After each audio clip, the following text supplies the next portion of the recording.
देव भगवान की जय, प्यारे कृष्ण कन्हैया लाल की जय। श्रीमद् भागवत महापुराण दसम स्कंध चल रहा है और आज है 42वां अध्याय, कुब्जा पर कृपा, धनुष भंग और कंस की घबराहट। श्री सुखदेव जी कहते हैं, परीक्षित, इसके बाद भगवान श्री कृष्ण जब अपनी मंडली के साथ राजमार्ग से आगे बढ़े तब उन्होंने एक युवती स्त्री को देखा। उसका मुंह तो बहुत सुंदर था, परंतु वह शरीर से कुबड़ी थी। इसी से उसका नाम पड़ गया था कुब्जा। वह अपने हाथ में चंदन का पात्र लिए हुए जा रही थी। भगवान श्री कृष्ण प्रेम रस का दान करने वाले हैं। उन्होंने कुब्जा पर कृपा करने के लिए हंसते हुए उससे पूछा, सुंदरी, तुम कौन हो? यह चंदन किसके लिए ले जा रही हो? कल्याणी, अब हमें सब बात सच सच बतला दो। यह उत्तम चंदन, यह अंगराग हमें भी दो। इस दान से शीघ्र ही तुम्हारा परम कल्याण होगा। उबटन आदि लगाने वाली शैरंध्री कुब्जा ने कहा, परम सुंदर, मैं कंस की प्रिय दासी हूँ। महाराज मुझे बहुत मानते हैं। मेरा नाम त्रिवक्रा अर्थात कुब्जा है। मैं उनके यहाँ चंदन अंगराग लगाने का काम करती हूँ। मेरे द्वारा तैयार किए हुए चंदन और अंगराग भोजराज कंस को बहुत भाते हैं, परंतु आप दोनों से बढ़कर उसका और कोई उत्तम पात्र नहीं है। भगवान के सौंदर्य, सुकुमारता, रसिकता, मंदहास्य, प्रेमालाप और चारु चितवन से कुब्जा का मन हाथ से निकल गया। उसने भगवान पर अपना हृदय न्योछावर कर दिया। उसने दोनों भाइयों को वह सुंदर और गाढ़ा अंगराग दे दिया। तब भगवान श्री कृष्ण ने अपने सांवले शरीर पर पीले रंग का और बलराम जी ने अपने गोरे शरीर पर लाल रंग का अंगराग लगाया तथा नाभि से ऊपर के भाग में अनुरंजित होकर वे अत्यंत शोभित हुए। भगवान श्री कृष्ण उस कुब्जा पर बहुत प्रसन्न हुए। उन्होंने अपने दर्शन का प्रत्यक्ष फल दिखलाने के लिए 3 जगह से टेढ़ी किंतु सुंदर मुख वाली कुब्जा को सीधी करने का विचार किया।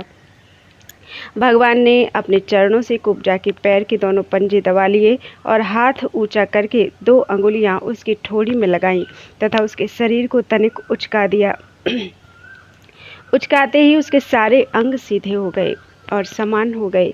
प्रेम और मुक्ति के दाता भगवान के स्पर्श से वह तत्काल विशाल नितंब तथा पीन पयोधरों से युक्त एक उत्तम युवती बन गई।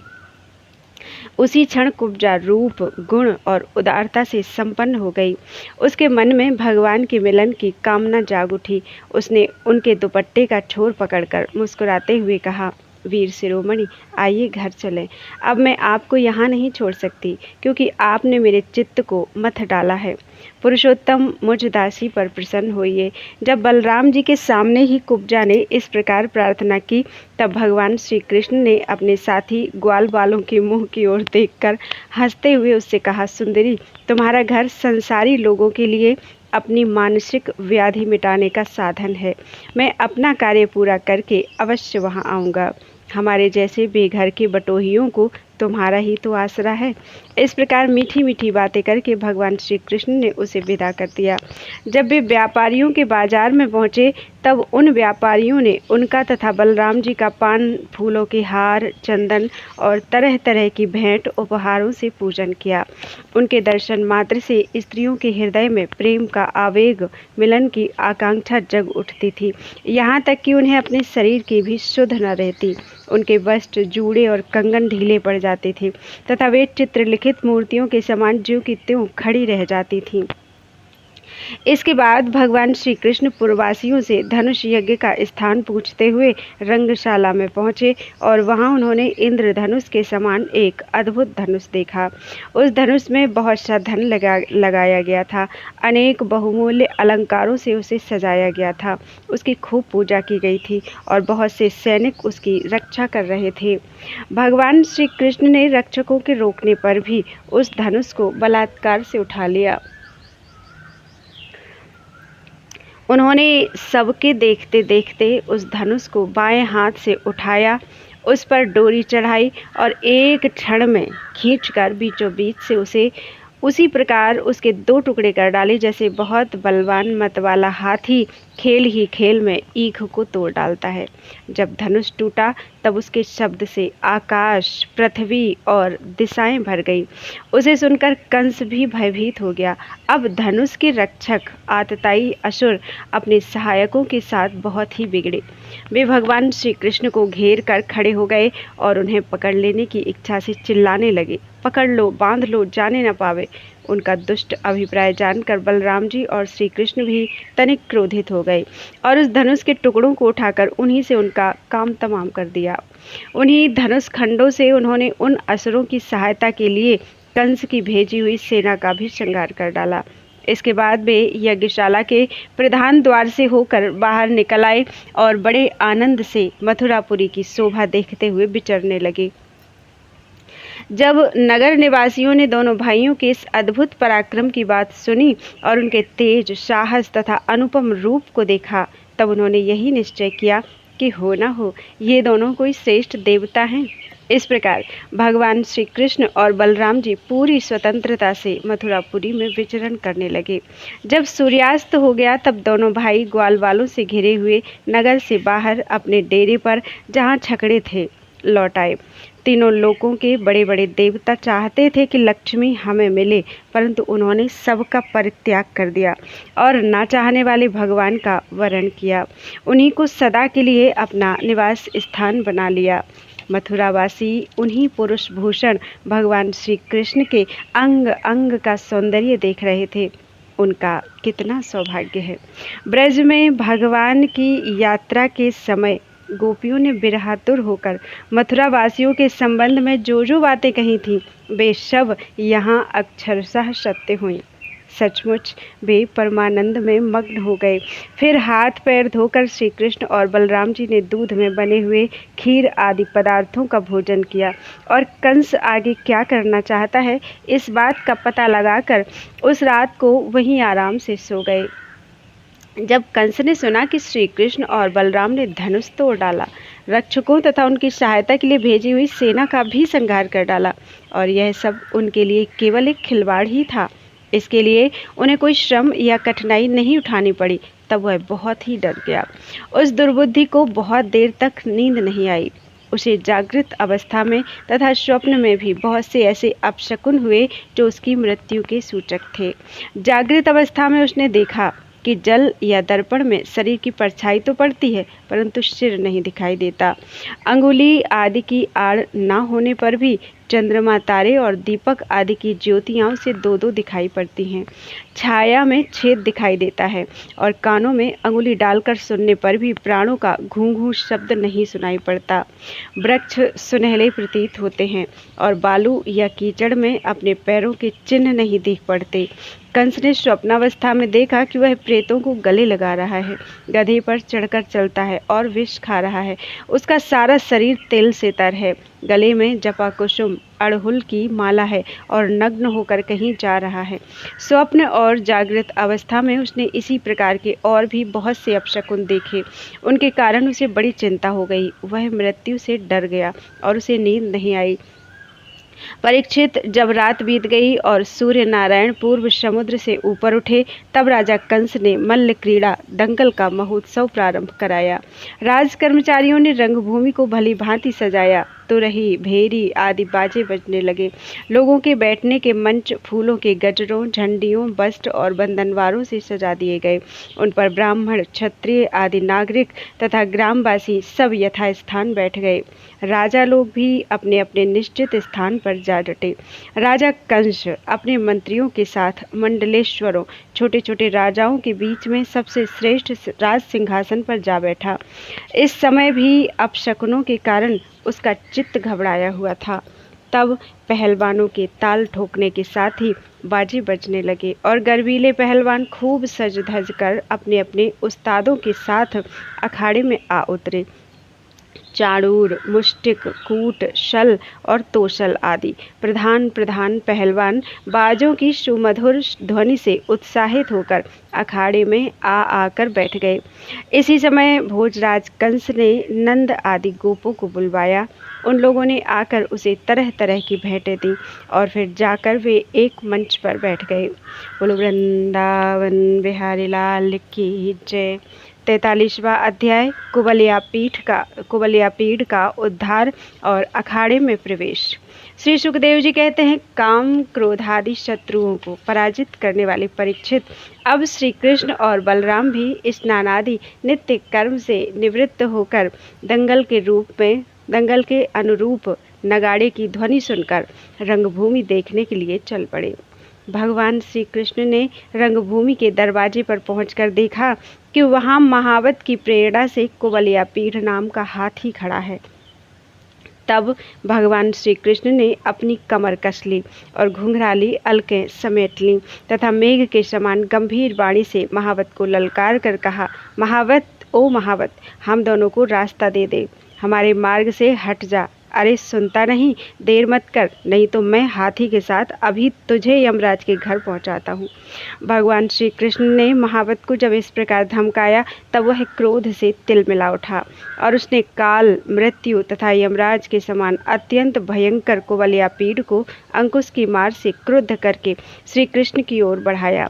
कुबलिया पीठ ने भगवान की ओर झपट कर उन्हें बड़ी तेजी से सूंड में लपेट लिया, परंतु भगवान सूंड से बाहर सरक गए और उसे एक घूंसा जमाकर उसके पैरों के बीच में जा छिपे। उन्हें अपने सामने ना देखकर कुबलिया पीठ को बड़ा क्रोध हुआ। उसने सूंघ कर भगवान को अपनी सूंड से टटोल लिया और पकड़ा भी, परंतु उन्होंने बलपूर्वक अपने को उससे छुड़ा लिया। इसके बाद भगवान उस बलवान हाथी की पूंछ पकड़कर खेल खेल में ही उसे 100 हाथ तक पीछे घसीट लाए, जैसे गरुड़ सांप को घसीट लाते हैं। जिस प्रकार घूमते हुए बछड़े के साथ बालक घूमता है, अथवा स्वयं भगवान श्री कृष्ण जिस प्रकार बछड़ों से खेलते थे, वैसे ही वे उसकी पूंछ पकड़कर उसे घुमाने और खेलने लगे। जब वह दाएं से घूमकर उनको पकड़ना चाहता तब वे बाएं आ जाते, जब वह बाएं की ओर घूमता तब वे दाएं घूम जाते। इसके बाद हाथी के सामने आकर उन्होंने उसे एक घूंसा जमाया और वे उसे गिराने के लिए इस प्रकार उसके सामने से भागने लगे मानो अब वह छू लेता है, तब छू लेता है। भगवान श्री कृष्ण ने दौड़ते दौड़ते एक बार खेल खेल में ही पृथ्वी पर गिरने का अभिनय किया और झट वहां से उठकर भाग खड़े हुए। उस समय वह हाथी क्रोध से जल भुन रहा था। उसने समझा कि वे गिर पड़े और बड़े जोर से अपने दोनों दांत धरती पर मारे। जब कुबलिया पीठ का यह आक्रमण व्यर्थ हो गया तब वह और भी चिढ़ गया। महावतों की प्रेरणा से वह क्रुद्ध होकर भगवान श्री कृष्ण पर टूट पड़ा। भगवान मधुसूदन ने जब उसे अपनी ओर झपटते देखा तब उसके पास चले गए और अपने एक ही हाथ से उसकी सूंड पकड़कर उसे धरती पर पटक दिया। उसके गिर जाने पर भगवान ने सिंह के समान खेल ही खेल में उसे पैरों से दबाकर उसके दांत उखाड़ लिए और उन्हीं से हाथी और महावतों का काम तमाम कर दिया। परीक्षित, मरे हुए हाथी को छोड़कर भगवान श्री कृष्ण ने हाथ में उसके दांत लिए लिए ही रंगभूमि में प्रवेश किया। उस समय उनकी शोभा देखने ही योग्य थी। उनके कंधे पर हाथी का दांत रखा हुआ था, शरीर रक्त और मद की बूंदों से सुशोभित था और मुख कमल पसीने की बूंदें मुख कमल पर झलक रही थी। परीक्षित, भगवान श्री कृष्ण और बलराम दोनों के ही हाथों में कुबलिया पीठ के बड़े बड़े दांत शस्त्र के रूप में सुशोभित हो रहे थे और कुछ ग्वाल वाल उनके साथ साथ चल रहे थे। इस प्रकार उन्होंने रंगभूमि में प्रवेश किया। जिस समय भगवान श्री कृष्ण बलराम जी के साथ रंगभूमि में पधारे, उस समय वे पहलवानों को वज्र कठोर शरीर, साधारण मनुष्यों को नर रत्न, स्त्रियों को मूर्तिमान कामदेव, गोपों को स्वजन, दुष्ट राजाओं को दंड देने वाले शासक, माता पिता के समान बड़े बूढ़ों को शिशु, कंस को मृत्यु, अज्ञानियों को विराट, योगियों को परम तत्व और भक्त शिरोमणि वृष्णिवंशियों को अपने इष्ट देव जान पड़े। सबने अपने अपने भाव के अनुरूप क्रमशः रौद्र, अद्भुत, श्रृंगार, हास्य, वीर, वात्सल्य, भयानक, बीभत्स, शांत और प्रेम भक्ति रस का अनुभव किया। राजन, वैसे तो कंस बड़ा धीर वीर था, फिर भी जब उसने देखा कि इन दोनों ने कुबलिया पीठ को मार डाला तब उसकी समझ में यह बात आई कि इनको जीतना तो बहुत कठिन है। उस समय वह बहुत घबरा गया। श्री कृष्ण और बलराम की बाहें बड़ी लंबी लंबी थीं। पुष्पों के हार, वस्त्र और आभूषण आदि से उनका वेश विचित्र हो रहा था। ऐसा जान पड़ता था मानो उत्तम वेश धारण करके दो नट अभिनय करने के लिए आए हों, जिनके नेत्र एक बार उन पर पड़ जाते बस लग ही जाते। यही नहीं, वे अपनी कांति से उसका मन भी चुरा लेते। इस प्रकार दोनों रंगभूमि में शोभायमान हुए। परीक्षित, मंचों पर जितने लोग बैठे थे वे मथुरा के नागरिक और राष्ट्र के जन समुदाय पुरुषोत्तम भगवान श्री कृष्ण और बलराम जी को देखकर इतने प्रसन्न हुए कि उनके नेत्र और मुख कमल खिल उठे, उत्कंठा से भर गए। वे नेत्रों के द्वारा उनकी मुख माधुरी का पान करते करते तृप्त ही नहीं होते थे, मानो वे उन्हें नेत्रों से पी रहे हों, जिह्वा से चाट रहे हों, नासिका से सूंघ रहे हों और भुजाओं से पकड़कर हृदय से सटा रहे हों। उनके सौंदर्य, गुण, माधुर्य और निर्भयता ने मानो दर्शकों को उनकी लीलाओं का स्मरण करा दिया और वे लोग आपस में उनके संबंध की देखी सुनी बातें कहने सुनने लगे। ये दोनों साक्षात भगवान नारायण के अंश हैं। इस पृथ्वी पर वसुदेव जी के घर में अवतीर्ण हुए हैं। अंगुली से दिखलाकर ये सांवले सलोने कुमार देवकी के गर्भ से उत्पन्न हुए थे। जन्मते ही वसुदेव जी ने इन्हें गोकुल पहुंचा दिया था। इतने दिनों तक ये वहाँ छिप कर रहे और नंद जी के घर में ही पलकर इतने बड़े हुए। इन्होंने ही पूतना, तृणावर्त, शंखचूर्ण, केशी और धेनुक आदि का तथा और भी दुष्ट दैत्यों का वध तथा यमलार्जुन का उद्धार किया है। इन्होंने ही गऊ और ग्वालों को दावानल की ज्वाला से बचाया था। कालिया नाग का दमन और इंद्र का मान मर्दन भी इन्होंने ही किया था। इन्होंने 7 दिनों तक एक ही हाथ पर गिरिराज गोवर्धन को उठाए रखा और उसके द्वारा आंधी, पानी तथा वज्रपात से गोकुल को बचा लिया। गोपियाँ इनकी मंद मंद मुस्कान, मधुर चितवन और सर्वदा एक रस प्रसन्न रहने वाले मुखारविंद के दर्शन से आनंदित रहती थीं और अनायास ही सब प्रकार के तापों से मुक्त हो जाती थीं। कहते हैं कि ये यदुवंश की रक्षा करेंगे। यह विख्यात वंश इनके द्वारा महान समृद्धि, यश और गौरव प्राप्त करेगा। ये दूसरे इन्हीं श्याम सुंदर के बड़े भाई कमल नयन श्री बलराम जी हैं। हमने किसी किसी के मुँह से ऐसा सुना है कि इन्होंने ही प्रलंबासुर, वत्सासुर और बकासुर आदि को मारा है।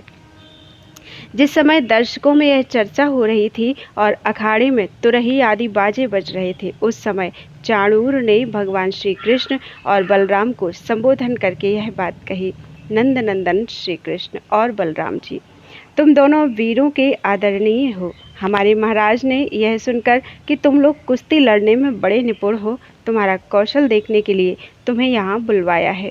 देखो भाई, जो प्रजा मन, वचन और कर्म से राजा का प्रिय कार्य करती है उसका भला होता है, और जो राजा की इच्छा के विपरीत काम करती है उसे हानि उठानी पड़ती है।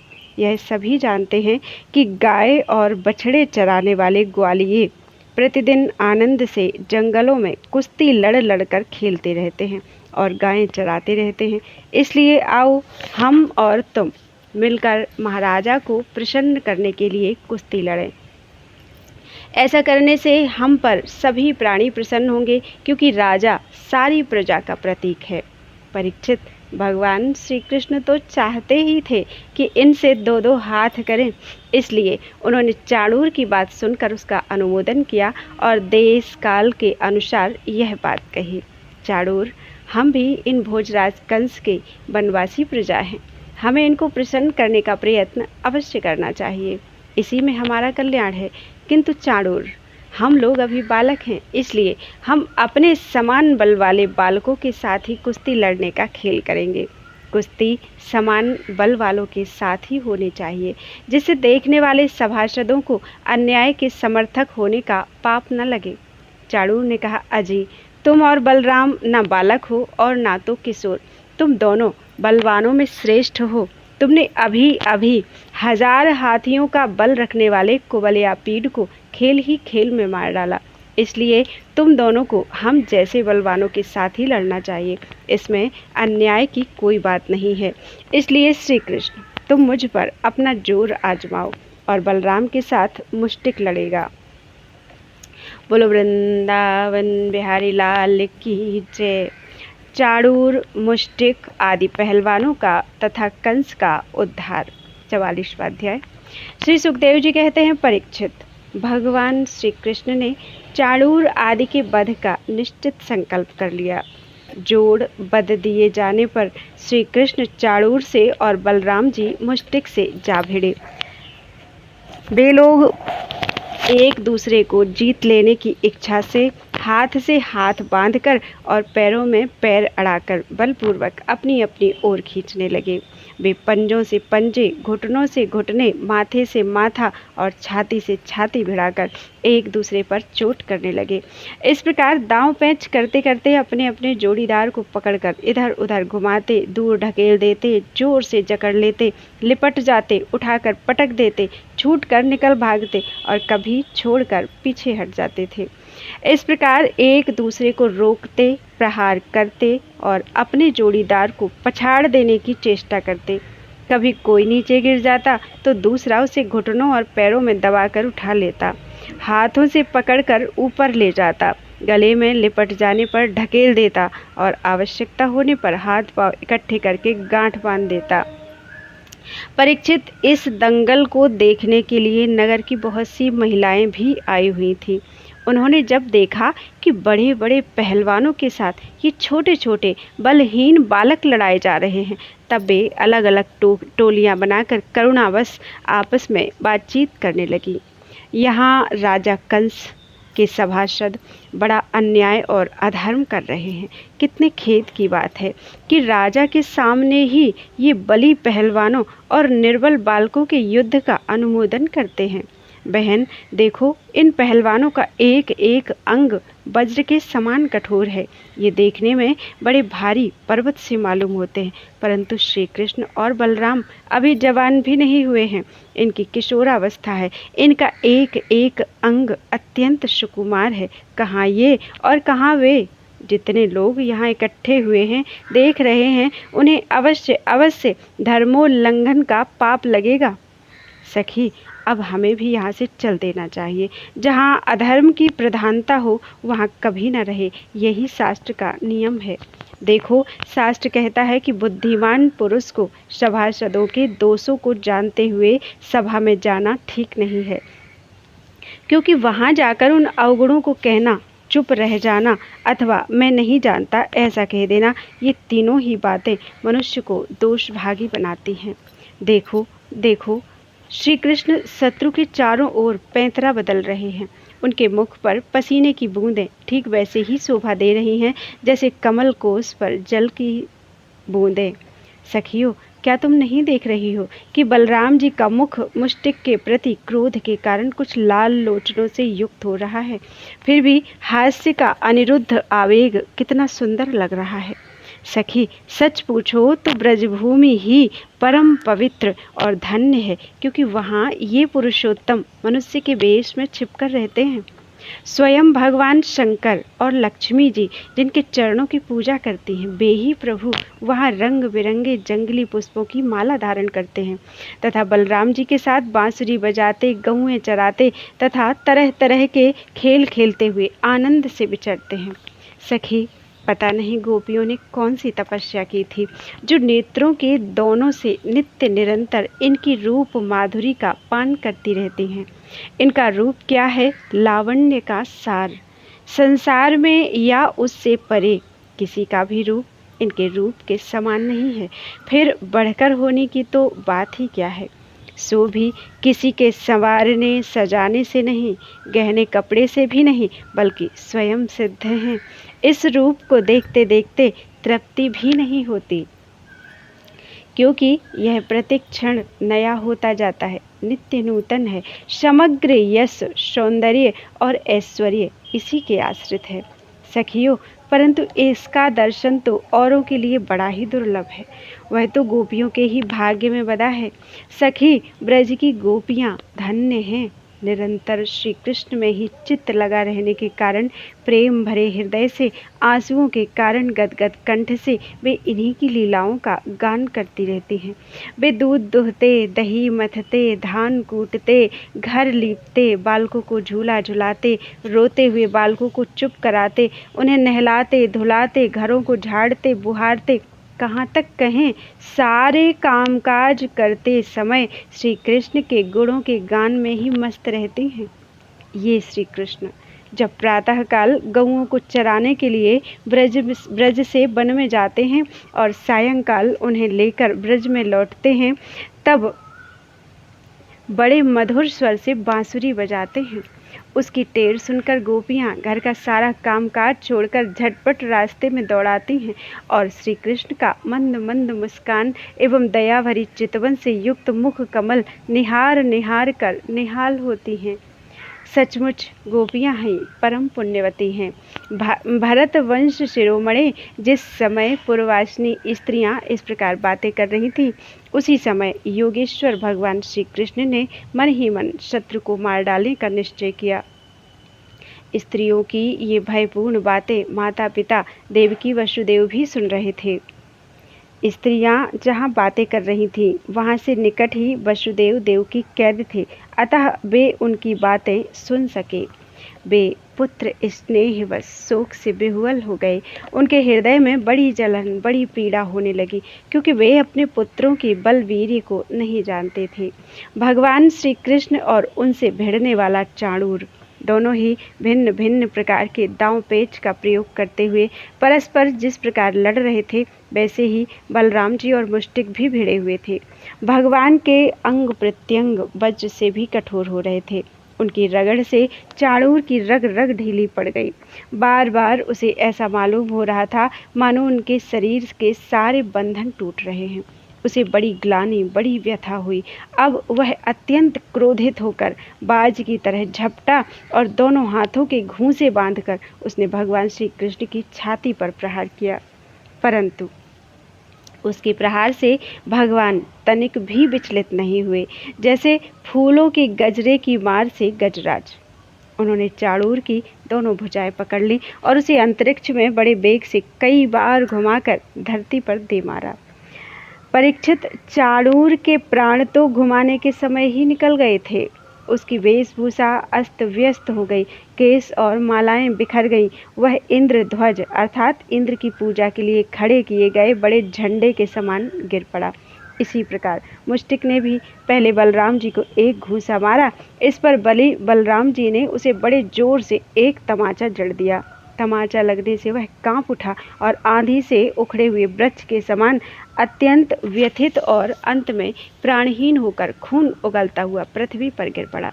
हे राजन, इसके बाद योद्धाओं में श्रेष्ठ भगवान बलराम जी ने अपने सामने आते ही कूट नामक पहलवान को खेल खेल में ही बाएं हाथ के घूंसे से उपेक्षा पूर्वक मार डाला।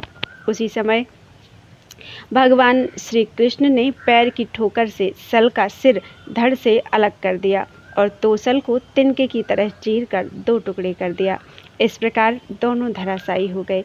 जब चाणूर, मुष्टिक, कूट, शल और तोसल ये पांचों पहलवान मर चुके, तब जो बच रहे थे वे अपने प्राण बचाने के लिए स्वयं वहां से भाग खड़े हुए। उनके भाग जाने पर भगवान श्री कृष्ण और बलराम जी अपने समवयस्क ग्वाल वालों को खींच खींच कर उनके साथ भिड़ने और नाच नाच कर भेरी ध्वनि के साथ अपने नूपुरों की झंकार को मिलाकर मल्ल क्रीड़ा, कुश्ती के खेल करने लगे। भगवान श्री कृष्ण और बलराम की इस अद्भुत लीला को देखकर सभी दर्शकों को बड़ा आनंद हुआ। श्रेष्ठ ब्राह्मण और साधु पुरुष धन्य है इस प्रकार कहकर प्रशंसा करने लगे। परंतु कंस को इससे बड़ा दुख हुआ। वह और भी चिढ़ गया। जब उसके प्रधान पहलवान मार डाले गए और बचे हुए सब के सब भाग गए, तब भोजराज कंस ने अपने बाजे गाजे बंद करा दिए और अपने सेवकों को यह आज्ञा दी, अरे वसुदेव के इन दुष्चरित्र लड़कों को नगर से बाहर निकाल दो, गोपों का सारा धन छीन लो और दुर्बुद्धि नंद को कैद कर लो। वसुदेव भी बड़ा कुबुद्धि और दुष्ट है, उसे शीघ्र मार डालो। और उग्रसेन मेरे पिता होने पर भी अपने अनुयायियों के साथ शत्रुओं से मिला हुआ है, इसलिए उसे भी जीता मत छोड़ो। कंस इस प्रकार बढ़ बढ़कर बकवाद कर रहा था कि अविनाशी श्री कृष्ण कुपित होकर फुर्ती से वेगपूर्वक उछलकर लीला से ही उसके ऊंचे मंच पर जा चढ़े।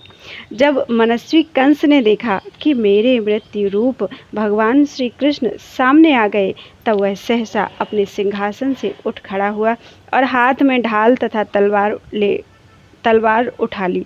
हाथ में तलवार लेकर वह चोट करने का अवसर ढूंढता हुआ पैतरा बदलने लगा। आकाश में उड़ते हुए बाज के समान वह कभी दाईं ओर जाता तो कभी बाईं ओर, परंतु भगवान का प्रचंड तेज अत्यंत दुस्सह है। जैसे गरुड़ सांप को पकड़ लेते हैं, वैसे ही भगवान ने बलपूर्वक उसे पकड़ लिया। इसी समय कंस का मुकुट गिर गया और भगवान ने उसके केस पकड़कर उसे भी उस ऊंचे मंच से रंगभूमि में गिरा दिया। फिर परम स्वतंत्र और सारे विश्व के आश्रय भगवान श्री कृष्ण उसके ऊपर स्वयं कूद पड़े। उनके कूदते ही कंस की मृत्यु हो गई।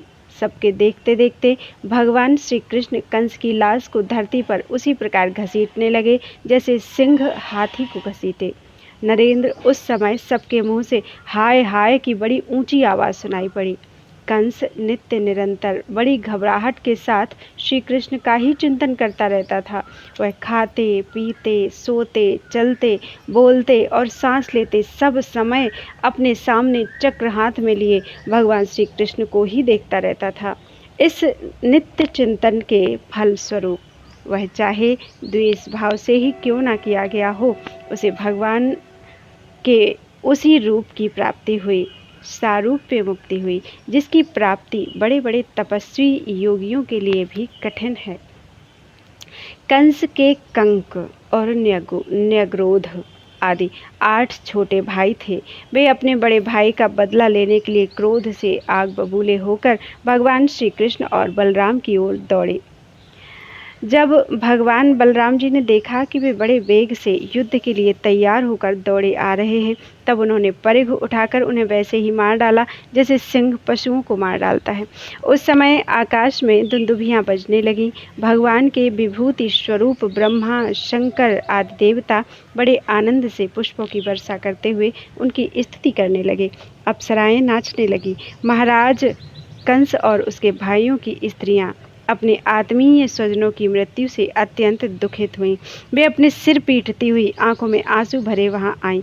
वीर शैया पर सोए हुए अपने पतियों से लिपटकर वे शोकग्रस्त हो गईं और बार बार आंसू बहाती हुई ऊंचे स्वर से विलाप करने लगी। हा नाथ, हे प्यारे, हे धर्मज्ञ, हे करुणामय, हे अनाथ वत्सल, आपकी मृत्यु से हम सबकी मृत्यु हो गई। आज हमारे घर उजड़ गए, हमारी संतान अनाथ हो गई। पुरुष श्रेष्ठ, इस पुरी के आप ही स्वामी थे। आपके विरह से इसके उत्सव समाप्त हो गए और मंगल चिन्ह उतर गए। यह हमारी ही भांति विधवा होकर शोभाहीन हो गई। स्वामी, आपने निरपराध प्राणियों के साथ घोर द्रोह किया था, अन्याय किया था, इसी से आपकी यह गति हुई। सच है, जो जगत के जीवों से द्रोह करता है, उसका अहित करता है, उनका अहित करता है, ऐसा कौन पुरुष शांति पा सकता है।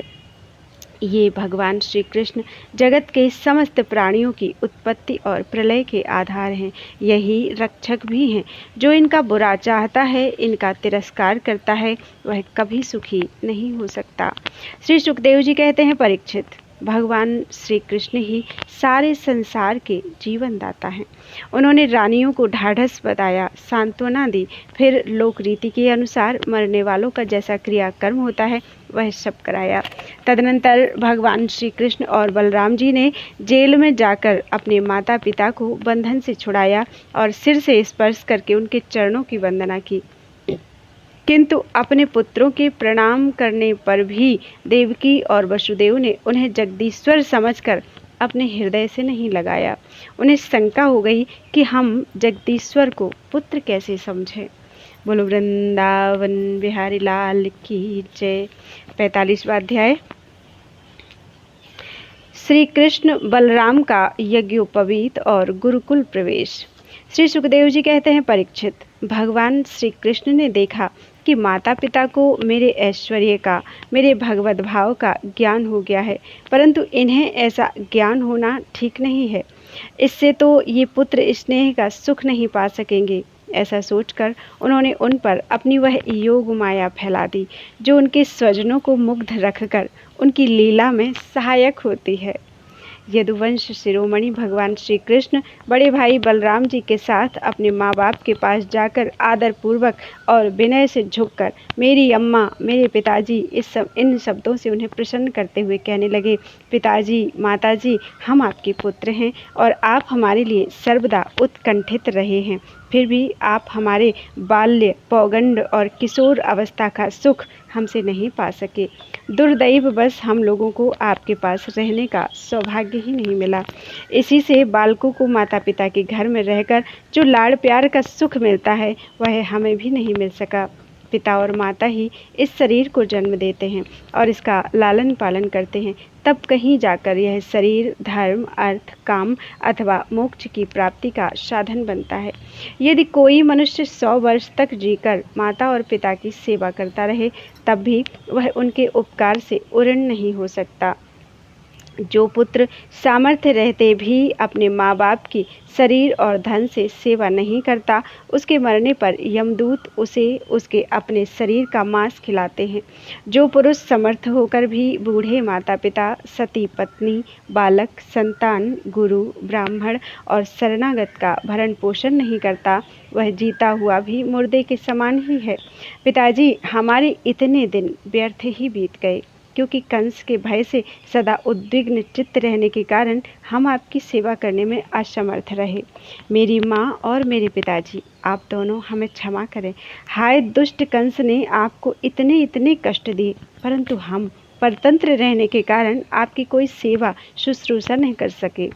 श्री सुखदेव जी कहते हैं, परीक्षित, अपनी लीला से मनुष्य बने हुए विश्वात्मा श्री हरि की इस वाणी से मोहित होकर देवकी वसुदेव ने उन्हें गोद में उठा लिया और हृदय से चिपकाकर परमानंद प्राप्त किया।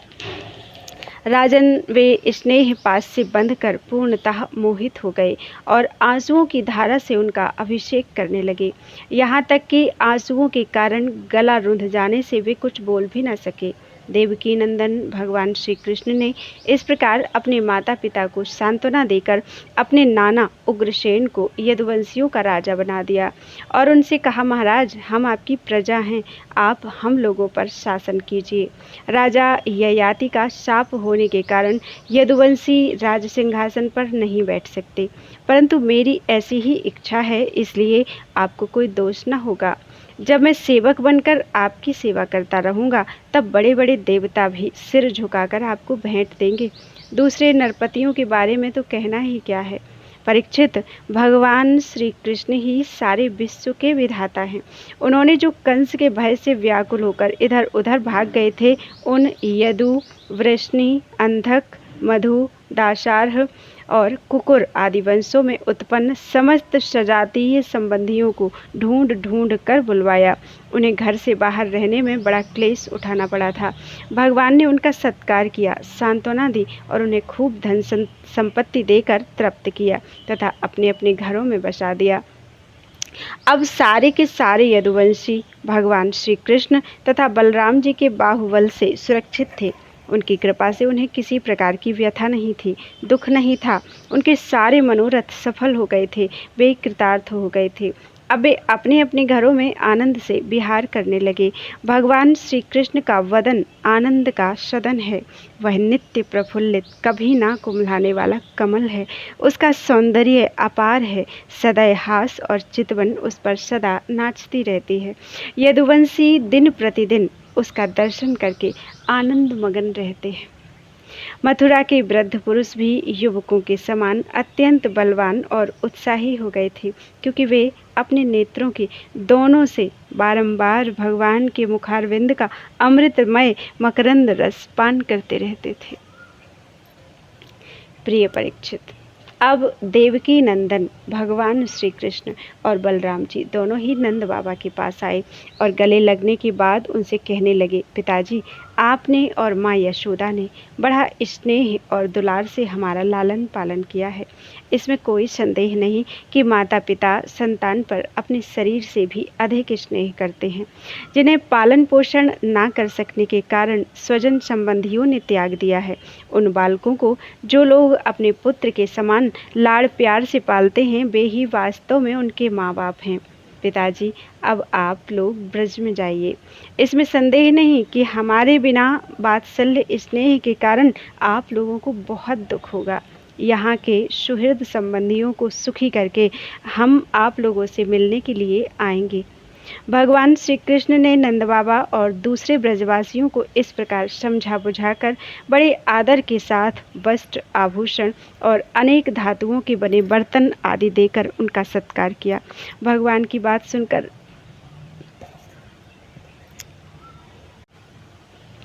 नंद बाबा ने प्रेम से अधीर होकर दोनों भाइयों को गले लगा लिया और फिर नेत्रों में आंसू भरकर गोपों के साथ ब्रज के लिए प्रस्थान किया। हे राजन, इसके बाद वसुदेव जी ने अपने पुरोहित गर्गाचार्य तथा दूसरे ब्राह्मणों से दोनों पुत्रों का विधि पूर्वक द्विजाति समुचित यज्ञोपवीत संस्कार करवाया। उन्होंने विविध प्रकार के वस्त्र और आभूषणों से ब्राह्मणों का सत्कार करके उन्हें बहुत सी दक्षिणा तथा बछड़ों वाली गौएं दी। सभी गौएं गले में सोने की माला पहने हुई थी तथा और भी बहुत से आभूषणों एवं रेशमी वस्त्रों की मालाओं से विभूषित थी। महामती वसुदेव जी ने भगवान श्री कृष्ण और बलराम जी के जन्म नक्षत्र में जितनी गौएं मन ही मन संकल्प करके दी थीं, उन्हें पहले कंस ने अन्याय से छीन लिया था। अब उनका स्मरण करके उन्होंने ब्राह्मणों को वे फिर से दी। इस प्रकार यदुवंश के आचार्य गर्ग जी से संस्कार कराकर बलराम जी और भगवान श्री कृष्ण द्विजत्व को प्राप्त हुए। उनका ब्रह्मचर्य व्रत अखंड तो था ही, अब उन्होंने गायत्री पूर्वक अध्ययन करने के लिए उसे नियमतः स्वीकार कर लिया। श्री कृष्ण और बलराम जगत के एकमात्र स्वामी हैं, सर्वज्ञ हैं, सभी विद्याएं उन्हीं से निकली हैं। उनका निर्मल ज्ञान स्वतः सिद्ध है, फिर भी उन्होंने मनुष्य की सी लीला करके उसे छिपा रखा था। अब वे दोनों गुरुकुल में निवास करने की इच्छा से काश्यप गोत्री सांदीपनी मुनि के पास गए, जो अवंतीपुर उज्जैन में रहते थे। वे दोनों भाई विधि पूर्वक गुरु जी के पास रहने लगे। उस समय वे बड़े ही सुसंयत, अपनी चेष्टाओं को सर्वथा नियमित रखे हुए थे। गुरु जी तो उनका आदर करते ही थे। भगवान श्री कृष्ण और बलराम जी भी गुरु की उत्तम सेवा कैसे करनी चाहिए, इसका आदर्श लोगों के सामने रखते हुए बड़ी भक्ति से इष्ट देव के समान उनकी सेवा करने लगे। गुरुवर सांदीपनी जी उनकी शुद्ध भाव से युक्त सेवा से बहुत प्रसन्न हुए। उन्होंने दोनों भाइयों को छहों अंग और उपनिषदों के सहित संपूर्ण वेदों की शिक्षा दी। इनके सिवा मंत्र और देवताओं के ज्ञान के साथ धनुर्वेद, मनुस्मृति आदि धर्मशास्त्र, मीमांसा आदि वेदों का तात्पर्य बतलाने वाले शास्त्र, तर्क विद्या, न्याय शास्त्र आदि की भी शिक्षा दी। साथ ही संधि, विग्रह, यान, आसन, द्वैध और आश्रय, इन 6 भेदों से युक्त राजनीति का भी अध्ययन कराया। परीक्षित, भगवान श्री कृष्ण और बलराम सारी विद्याओं के प्रवर्तक हैं। इस समय केवल श्रेष्ठ मनुष्य का सा व्यवहार करते हुए ही वे अध्ययन कर रहे थे। उन्होंने गुरु जी के केवल एक बार कहने मात्र से सारी विद्याएं सीख ली। केवल 64 दिन रात में ही संयमी शिरोमणि दोनों भाइयों ने 64 कलाओं का ज्ञान प्राप्त कर लिया। 64 कलाएं ये हैं: नंबर 1 गान विद्या, नंबर 2 वाद्य, भांति भांति के बाजे बजाना, तीसरा नृत्य, चौथा नाट्य, पांचवा चित्रकारी, छठवां बेल बूटे बनाना, सातवां चावल और पुष्प आदि से पूजा के उपहार की रचना करना, आठवां फूलों की सेज बनाना, नौवां दांत, वस्त्र और अंगों को रंगना, 10 मणियों की फर्श बनाना, 11वां सैया रचना, 12वां जल को बांध देना, 13वां विचित्र सिद्धियां दिखलाना, हार माला, 14वां हार माला आदि बनाना, 15वां कान और चोटी के फूलों के गहने बनाना, 16वां कपड़े और गहने बनाना, 17वां फूलों के आभूषणों से श्रृंगार करना, 18वां कानों के पत्तों की रचना करना। 19वां सुगंधित वस्तुएं इत्र तैल आदि बनाना। 20वां इंद्रजाल जादूगरी। 21वां चाहे जैसा वेश धारण कर लेना। 22वां हाथ की फुर्ती के काम। 23वां तरह तरह की खाने की वस्तुएं बनाना। 24वां तरह तरह के पीने के पदार्थ बनाना। 25वां सुई का काम। 26वां कठपुतली बनाना नचाना। 27वां पहेली। 28वां प्रतिमा आदि बनाना। 29वां कूटनीति। 30वां ग्रंथों की पढ़ाने की चातुरी। 31वां नाटक आख्यायिका आदि की रचना करना। 32वां समस्या पूर्ति करना। 33वां पट्टी बेंत बाण आदि बनाना। 34वां गलीचे दरी आदि बनाना। 35वां बढ़ई की कारीगरी। 36वां ग्रह आदि बनाने की कारीगरी। 37वां सोने चांदी आदि धातु तथा हीरे पन्ने आदि रत्नों की परीक्षा। 38वां सोना चांदी आदि बना लेना। 39वां मणियों के रंग को पहचानना। 40वां खानों की पहचान। 41वां वृक्षों की चिकित्सा। 42वां भेड़ मुर्गा बटेर आदि को लड़ाने की रीति। 43वां तोता मैना आदि की बोलियां बोलना।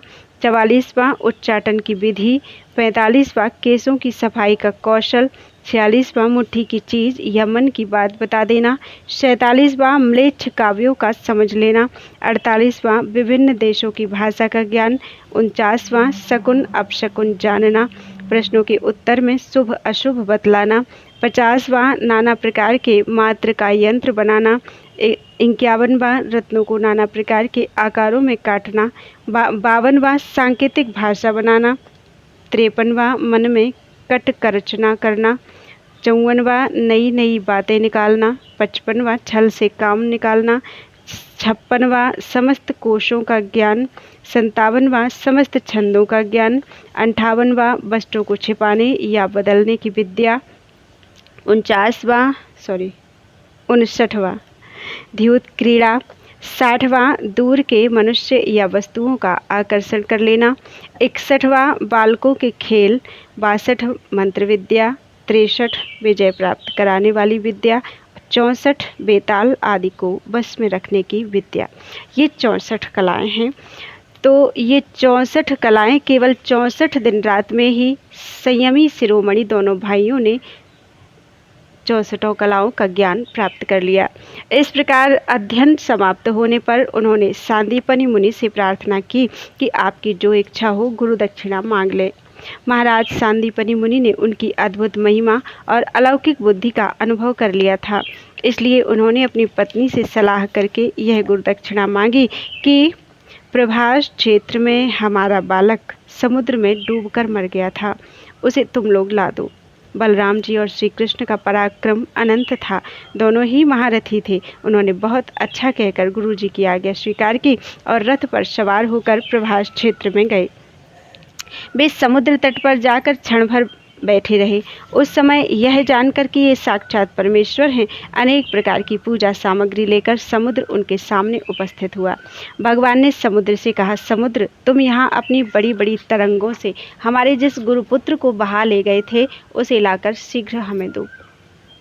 मनुष्य वेशधारी समुद्र ने कहा, देवाधिदेव श्री कृष्ण, मैंने उस बालक को नहीं लिया है। मेरे जल में पंचजन नाम का एक बड़ा भारी दैत्य जाति का असुर शंख के रूप में रहता है, अवश्य ही उसी ने वह बालक चुरा लिया होगा। समुद्र की बात सुनकर भगवान तुरंत ही जल में जा घुसे और शंखासुर को मार डाला, परंतु वह बालक उसके पेट में नहीं मिला। तब उसके शरीर का शंख लेकर भगवान रथ पर चले आए। वहां से बलराम जी के साथ श्री कृष्ण ने यमराज की प्रियपुरी संयमनी में जाकर अपना शंख बजाया। शंख का शब्द सुनकर सारी प्रजा का शासन करने वाले यमराज ने उनका स्वागत किया और भक्ति भाव से भरकर विधि पूर्वक उनकी बहुत बड़ी पूजा की। उन्होंने नम्रता से झुककर समस्त प्राणियों के हृदय में विराजमान सच्चिदानंद स्वरूप भगवान श्री कृष्ण से कहा, लीला से ही मनुष्य बने हुए श्री कृष्ण से कहा, सर्वव्यापक परमेश्वर, मैं आप दोनों की क्या सेवा करूं? श्री भगवान ने कहा, यमराज, यहाँ अपने कर्म बंधन के अनुसार मेरा गुरुपुत्र लाया गया है, तुम मेरी आज्ञा स्वीकार करो और उसके कर्म पर ध्यान न देकर उसे मेरे पास ले आओ। यमराज ने जो आज्ञा कहकर भगवान का आदेश स्वीकार किया और उनका गुरुपुत्र ला दिया। तब यदुवंश शिरोमणि भगवान श्री कृष्ण और बलराम जी उस बालक को लेकर उज्जैन लौट आए और उसे अपने गुरुदेव को सौंपकर कहा कि आप और जो कुछ चाहे मांग ले। गुरुजी ने कहा, बेटा, तुम दोनों ने भली भांति गुरुदक्षिणा दी, अब और क्या चाहिए। जो तुम्हारे जैसे पुरुषोत्तमों का गुरु है, उसका कौन सा मनोरथ अपूर्ण रह सकता है। वीरों, अब तुम दोनों अपने घर जाओ, तुम्हें लोगों को पवित्र करने वाली कीर्ति प्राप्त हो। तुम्हारी पढ़ी हुई विद्या इस लोक और परलोक में सदा नवीन बनी रहे, कभी विस्मृत ना हो। बेटा परीक्षित फिर गुरुजी से आज्ञा लेकर वायु के समान वेग और मेघ के समान शब्द वाले रथ पर सवार होकर दोनों भाई मथुरा लौट आए। मथुरा की प्रजा बहुत दिनों तक श्री कृष्ण और बलराम को न देखने से अत्यंत दुखी हो रही थी। अब उन्हें आया हुआ देख सब के सब परमानंद में मगन हो गए, मानो खोया हुआ धन मिल गया हो। बोलो वृंदावन बिहारी लाल की जय। त्वदीयं वस्तु गोविंदम तुभ्यमेव समर्पये।